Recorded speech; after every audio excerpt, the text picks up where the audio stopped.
Hello friends, આપણે પહેલા દાખલામાં શું શીખ્યા? તો કે ટ્રકનું આપણે 12 કલાકમાં કેટલું અંતર કાપે એ જોયું તો ને. તો હવે જોઈએ આપણે દાખલા નંબર બીજો. તો તેમાં શું કીધું છે કે અનિલે એક ગાડીમાં પહેલી તારીખે 28 લીટર, 5મી તારીખે 23 લીટર અને 12મી તારીખે 19 લીટર પેટ્રોલ પુરાવ્યું. જો પેટ્રોલનો ભાવ દર લીટરે 75 રૂપિયા હોય તો અનિલે પેટ્રોલમાં કેટલો ખર્ચ કર્યો? તો શું કીધું છે? પહેલી તારીખે કેટલું પુરાવ્યું? તો કે પહેલી તારીખે કેટલું પેટ્રોલ પુરાવ્યું હતું? તો કે 28 લીટર. પછી કેટલી તારીખે પુરાવ્યું? તો કે 5મી તારીખે કેટલું? તો કે 23 લીટર. એટલે કે 5મી તારીખે કેટલું પુરાવ્યું? તો કે 23 લીટર. 23 લીટર પુરાવ્યું. પછી કેટલી તારીખે પુરાવ્યું? તો કે 12મી તારીખે 19 લીટર. એટલે કે 12મી તારીખે કેટલું પુરાવ્યું હતું? તો કે 19 લીટર. હવે આપણે શું કરવાનું? આ બધાનો સરવાળો, એટલે આપણને કુલ કેટલા લીટર ભરાવ્યું એ ખબર પડી જાય ને. એટલે કે કુલ લીટર. તો 8 ને 9 8 9 18 19 ને 20 કેટલા લીટર થયું? તો કે 20. એટલે કે 9 ને 8 તો કે 17 17 ને 3 20. હવે તો કે 2 ને 2 4 2 ને 4 2 તો કે 6 6 ને 1 7. એટલે કુલ કેટલા લીટર પુરાવ્યું? તો કે કુલ લીટર થયા 70. તો અનિલે કેટલા રૂપિયાનો પેટ્રોલ પાછળ ખર્ચ કર્યો આપણને કહેવાનું છે. તો આપણને 1 લીટરનો ભાવ આપ્યો. 1 લીટર બરાબર કેટલા છે? તો કે 75 રૂપિયા. તો આપણે લેશું તો કે 1 લીટર બરાબર 75 રૂપિયા. તેથી કેટલા છે? તો કે 70 લીટર બરાબર કેટલા?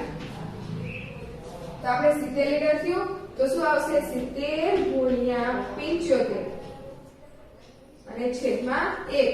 પણ એ લખી કે ના લખી? ચાલો. તો હવે 7 આપણે 0 ઘડીકવાર ધ્યાનમાં ના લઈએ તો આપણે 7 નો ગુણાકાર કરવાનો થાય. તો 7 પંચું 35 અને 3 સત્યો સત્યો 49 50 51 ને 52. કેટલા થશે? તો કે 52. અને 0 જે છેલ્લે રાખ્યો તો એ હવે મૂકી દેવાનો. એટલે આ શું મળી ગયા આપણા રૂપિયા? કેટલા ખર્ચ કર્યા? 5250. કોની પાછળ? તો કે અનિલે પેટ્રોલનો ખર્ચ કેટલો કર્યો? તો કે 5250 રૂપિયા. તો ફ્રેન્ડ્સ, આ દાખલો બધાને સમજાઈ ગયો? શું કર્યો? તો કે અનિલે ગાડીમાં પેટ્રોલ પુરાવ્યું, એનો આપણે શું કર્યો? તો કે સરવાળો. એટલે કુલ લીટર પેટ્રોલ મળી ગયા. કેટલા મળ્યા? તો કે 70. પછી આપણે કીધું હતું કે ભાવ રહ્યો 1 લીટર બરાબર કેટલો છે? તો કે 75 રૂપિયા. તો 70 લીટર પેટ્રોલના કેટલા થાય? તો આપણે 70 ગુણ્યા 75 કર્યા એટલે આપણને રૂપિયા મળી ગયા. કેટલા થયા? તો કે 5250 રૂપિયા. તો ફ્રેન્ડ્સ, સમજાઈ ગયો ને બધાને આ દાખલો? તો ચાલો હવે આ બીજા દાખલા પૂછવા હોય બધાને આવડશે ને? Yes, very good. તો ચાલો હવે આપણે આમાં આગળ જોઈએ. ઓકે, હવે જોઈએ આપણે પ્રવૃત્તિ. તો પ્રવૃત્તિમાં આપણે શું કીધું છે કે આડા અને ઊભા સરવાળા કરી જવાબ લખો. તો શું કરવાનું છે? આ જે સંખ્યા આપણે કોષ્ટક આપ્યું છે એમાં 1 2 ને 3 આપ્યા છે. તેમાં આડા અને ઊભા સરવાળા કરવાના છે. તો આડામાં આ ત્રણેયનો સરવાળો અહીંયા કરે, ઊભામાં આ ત્રણેયનો સરવાળો અહીંયા, ફરી આડાનો અહીંયા તો ઊભાનો અહીંયા, આડાનો અહીંયા તો ઊભાનો અહીંયા. એટલે કે આ ત્રણેય આડી લાઈનનો સરવાળો કરવાનો છે અને આ ત્રણેય ઊભી લાઈનનો સરવાળો કરવાનો છે. ઓકે, પછી છેલ્લે આ ત્રણેય આડી લાઈન ને આ ત્રણેય આડી લાઈનનો જવાબ બંનેનો કેટલો થઈ જાય? સરખો. ઓકે, તો ચાલો આ બધાનો સરવાળો કરીશું. એટલે કેટલા આવે છે? તો કે 2,34,163, 1,60,182, 1,89,270. એનો સરવાળો કેટલો થશે? તો કે 5,84,016. પછી એવી જ રીતના આ સંખ્યાનો એટલે કે 3,15,866, 2,98,647, 2,03,768. એનો સરવાળો કેટલો થશે? તો કે 9,07,000. 7,981. હવે જોઈએ આ તો કે 2,64,179, 149, 3,04,154, 1,84,183. એનો સરવાળો કેટલો થશે તો કે 7,52,486. હવે આ ઉભો સરવાળો કરવાનો એટલે કે 2,34,168, 3,15,866, 2,64,149. એનો સરવાળો કેટલો થશે તો કે 8,14,178. હવે 1,60,582, 2,98,647, 3,04,154. એનો સરવાળો કેટલો થશે તો કે 7,63,383. પછી 1,89,271, 2,57,468, 1,84,163. એનો સરવાળો કેટલો થશે તો કે 6,66,922. હવે આ ત્રણેયનો સરવાળો અને આ ત્રણેયનો સરવાળો કેટલો થશે તો 22,44,83.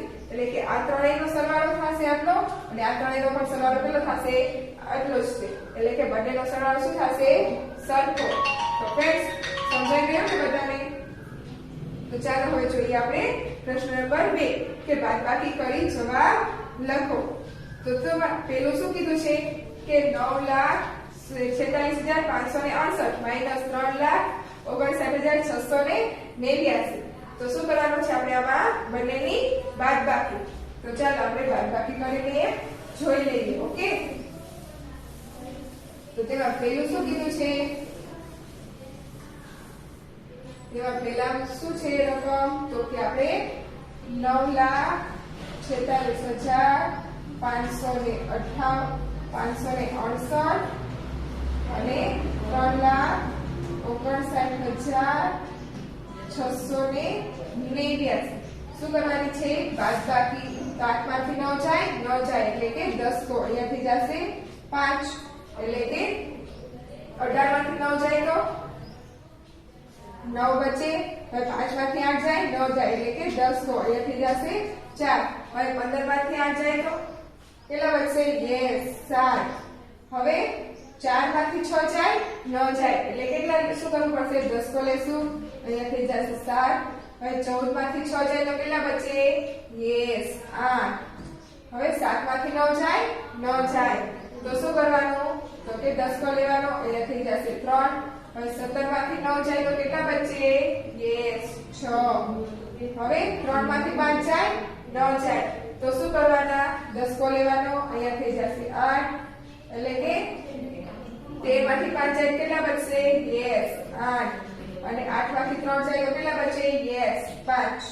તો આ શું આવી ગયું આપણી બાદબાકી? કેટલી આવી? 5,86,879. તો જો થઈ ગયું. હવે એવી જ રીતના બધી સંખ્યાઓની બાદબાકી કરવાની છે. તો હવે તમે બધા કરી શકો ને? બાદબાકી તો બધાને આવડે છે ને? યસ. તો ચાલો બીજો, ત્રીજો અને ચોથો એ બધો તમારે શું કરવાના? સેલ્ફ કરવાના છે. ઓકે, એટલે કે 7,48,904 માઈનસ 2,79,487. બંનેની બાદબાકી કરીએ એટલે કેટલા આવશે? 4,23,417. પછી 5,03,008 માઈનસ 2,48,359. 49 ની બાદબાકી કરીએ એટલે કેટલા થઈ જશે? 2,57,657. હવે જોઈએ આપણે ચોથું. તો 8,10,025 માઈનસ 5,26,918. બંનેની બાદબાકી કરીએ એટલે કેટલા આવશે? તો કે 2,83,107. તો ફ્રેન્ડ્સ આ બધાને સમજાઈ ગયું? તો ચાલો હવે જોઈએ આપણે પ્રશ્ન નંબર 3. શું કીધું છે કે આ જે પૂતળી આપી છે ની જગ્યાએ કયો અંક આવે તે વિચારીને લખો. શું કરવાનું છે આપણે? વિચારીને લખવાનો છે કે તેની જગ્યાએ કયો અંક આવે. તો જુઓ 5 માંથી 0 જાય તો 5 મળે. પછી સરવાળો કરવાનો છે એટલે કે 5 + 0 એટલે કે 5. હવે 6 માં કેટલી સંખ્યા ઉમેરીએ તો 7 મળે. તો કે યસ આપણે 6 છે તેમાં 1 ઉમેરીએ ત્યારે આપણને મળે ને. તો ચાલો એક આપણે જોઈ લઈએ દાખલો. શું રકમ આપી છે તો કે 23, 41 ને આપણે અહીંયા ગણે છે પૂતળી છે. અને અહીંયા આગળ પણ ફૂદડી છે અને અહીંયા આગળ આપણે રકમ આપી છે 4, પછી ફૂદડી છે, પછી 3 ફૂદડી ને 0 અને છેદમાં જવાબ આપણને આપ્યો છે કેટલો છે તો કે 65, 75 અને 75. આ રીતના આપ્યું છે. આપણને શું કીધું છે આ જે ફૂદડી છે એની જગ્યાએ કયો અંક આવે તે આપણે વિચારીને કહેવાનું છે. તો જો આ 0 છે અહીંયા 5 લીધા છે તો અહીંયા 5 લઈએ ત્યારે 5 માંથી 5 માં 5 નાખી 0 નાખીએ એટલે 5 આવે તો કે અહીંયા 5 પછી 6 માં આપણે કઈ સંખ્યા ઉમેરીએ તો 7 મળે. યસ 1. પછી હવે આપણે 1 આપ્યો છે અને જવાબ આપ્યું છે 5 તો અહીંયા કેટલા ઉમેરવા પડે? યસ 4 એટલે કે 5 ને 4 ને 5 થશે. હવે અહીંયા જોઈએ છે 7 અને અહીંયા 3 આપ્યા છે તો અહીંયા કેટલા લેવા પડે? 4 તો 4 ને 3 7 થાય. પછી અહીંયા કીધા છે 5 એટલે 3 આપ્યા છે તો કેટલા લેવા પડે? 2 એટલે 3 ને 2 5 અને 3 2 ને 4 6 તો થઈ ગયું. હવે એવી રીતના દાખલા નંબર બીજો છે તો એ તો તમને બધાને આવડશે. તો જો શું છે તો કે 5 ને 5 માં આપણે નાખવાના છે કેટલા તો કે 8 નાખીએ ત્યારે 13 થાય તો કે 3 ને 1 તો હવે 1 ને 3 ને 1 4 થઈ ગયા.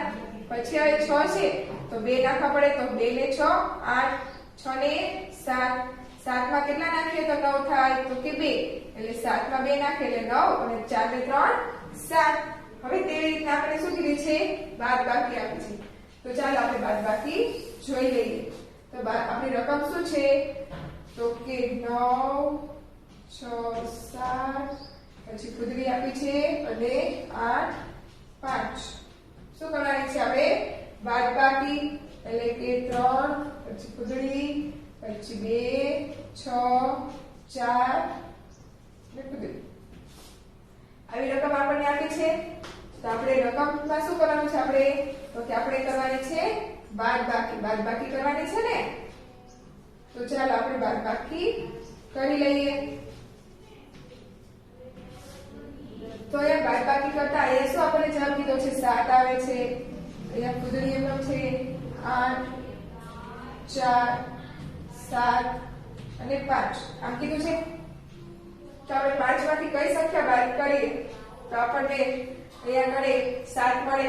તો 5 માંથી અહીંયા મોટી સંખ્યા હોય તો આપણે શું કરવું પડે? દસકો લેવો પડે.